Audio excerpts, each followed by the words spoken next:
Mr. James Jordan. He's a Vietnam veteran. At the age of 17, he grew up in Philadelphia. At the age of 17, he enlisted in the US Marine Corps, 1968. But he's just a young guy still. His training extended from Parris Island, South Carolina, to Camp Lejeune in North Carolina, to California's Camp Pendleton. He was sent over to Vietnam in September of that year. Jordan was assigned to Bravo Squad, Gulf Company, 2nd Battalion, 1st Marine Division.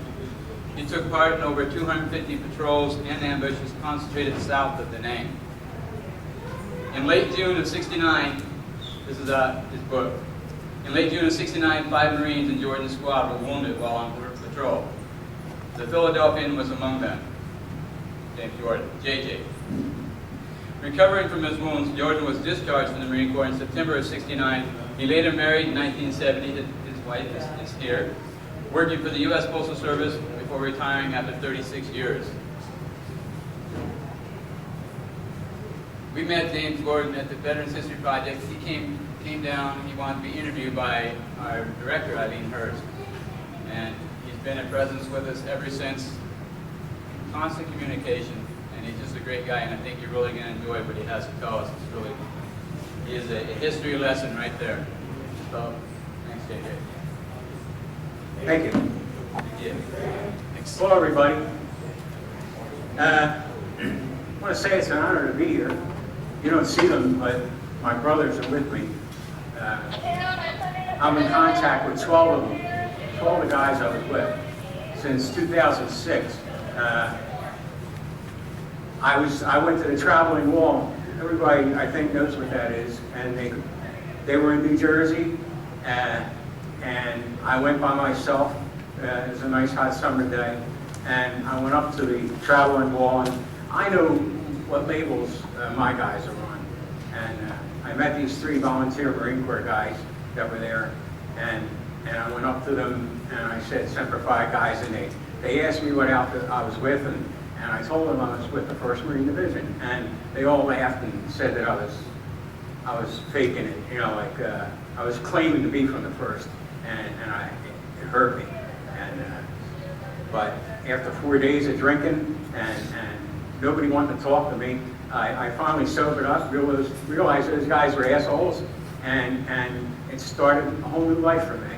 And I went and I went online and I found my outfit with the reunions, and they've been doing reunions, and I went there, and out of that I wrote a book. It took me 4 years to write the book, and I'm glad. You know, at the time I wanted to kill those guys at the wall, but now I'd like to buy them a cup of coffee and say thank you for doing what they switched the switch on me. But these photos that are up, they're not all mine. They're from quite a few of the guys in the squad that they all chipped in. We all pooled our photos. That's me on the river. Close your eyes. And we got like 500 photos, and we put them together and put them on a DVD. And you know, those guys wish me luck with my book, and they love my book, and like Buck says, I'm hooked up. I was asked to do an interview for the veterans by different Philadelphia and New Jersey, but Eileen was instrumental, and I wanted her and her only to please do my interview, and I came up and she did, and I'm glad that she did, and brought out a lot in me. But writing that book for 4 years, it took me a long time to sit and read my stuff and get my memories and sit in a room and turn the light out and try and remember. And I did the best I can, and my brothers are amazed at my memory. And I've always had a good memory, but that's where I'm at today. But let me start by saying that at the age of 17, yeah, I did. I joined the Marine Corps. I went through the training. I went to Vietnam. I wanted to be an 0311, that's an infantry. I wanted to be an infantry. I wanted to be. And that's where they put me. I got what I wanted. And they marched us in. There was 10 of us that were sent to this one outfit. It was a 2-1 battalion, which, by the way, was formed 50 years ago this year. The day that we Marine Corps walked up onto the beaches of Vietnam was the first day of 2-1, my outfit.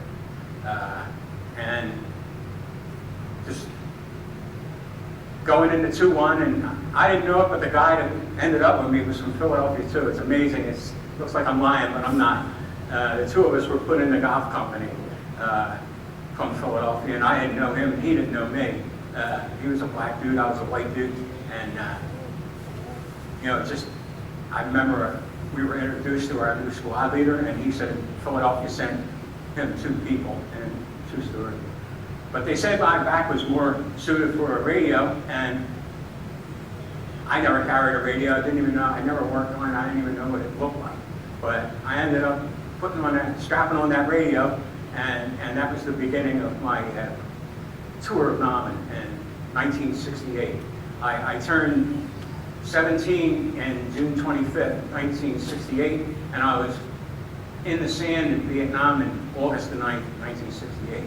So like a month and a half at age 18 when I landed, fine. And they put me in the Golf 2 Bravo, and that was going to be my home for 13 months. Didn't know at the time. Didn't know the guys in the squad. Just got banged up, and they lost their radio man. And but I became family, brother, friend, neighbor to these guys. So I went out with my radio. I had 24 hours to figure out the code. You know, Alpha, Bravo, Charlie, Delta, Echo, on and on. I had to crash learn that, and put that radio on and go out. So okay, so it was hot. I wasn't used to that heat. And we went out. We went through we had the 2-1 had a gigantic hole in the ground. It was in the sand, and they had bulldozers push dirt all the way to the tree line. I'll bet you it was like a 200-yard diameter of complete sand with nothing but barbed wire and claymore mines and everything to protect us. And it was wood-lined area all the way around. And that's what we did. I was in golf company, and there was Echo Company, Foxtrot Company, Golf Company, and Hotel Company. There was 4 of us in there. So what they did was they chopped each section into 4, and like our golf guys went out of the same golf departure and arrival bunker hole every day. And if you were sitting in the sky with a satellite watching 2-1 area, you would see 3 times a day from 4 different exits in the battalion area of squads going out and coming back. Usually, not the same time, but usually they had one going out in the morning, 8 o'clock, come back at 4. They had one going out at 2, coming back at 8. And then they had another one, which was nighttime ambush, which always went out at nighttime about an hour before dusk. And we were all out there right before it gets really dark, know where we're going, and sit down and wait. And that's what we did. So you either patrolled early in the morning, you patrolled in the afternoon, or you were out there at nighttime. But it was constant. It was 24/7 patrols going in and out. And that's why I did so many. I did probably over 280, but I know over 250, that's fine, of going out. And, so that's what we did. We went out, and I realized our battalion was called the Professionals. I didn't know why, but I did within a week, knowing that they treated us, they took us under our wing, the new guys, and they taught us everything. Everything that they knew, they tried to put their knowledge into our heads, and what to look for, what not to look for, what to smell, what not to smell, where to go, where not to go. It's just on and on and on. It's just never ending. And we all learn. I learned from them, but then later on, I learned the most important thing of all is my brothers. They were instrumental in my everyday living. And we just went in, patrol, but there's so many things there's so many things that happen to me and my brothers. Whenever I say me, it's them. You know, I try very hard to say we because I believe that. It's never I. But we encountered everything there is to encounter out there. We were about 10 miles south of Da Nang and about 8 miles west. So it put us, like, we were right in the middle of nowhere. And we knew it. There was nothing but village people. There's nothing out there. And I learned to be a professional in a very short amount of time. At least on the radio, I was the best I could be on the radio. I knew those guys needed me, counted on me, worried on me, that they needed that. I was like the communication, you know, for wherever we went out there. You know, I was like headquarters kind of. If something happened to me, you know, like they wouldn't have a radio. And without a radio, you're done out there. But I don't think any radio guy in Vietnam gave more radio checks than me. I always made sure that thing was working. They got a pain in the ass sometimes to, you know, stay off the air so much, you know. And then I got to listen to everybody else. I listened when everyone all listened to Golf Company, and I could hear, like when Golf 2 Alpha was having a problem, or Golf 3 Bravo was having a problem. I sat there and listened to the radio about them having their problems and calling in and help medevacs.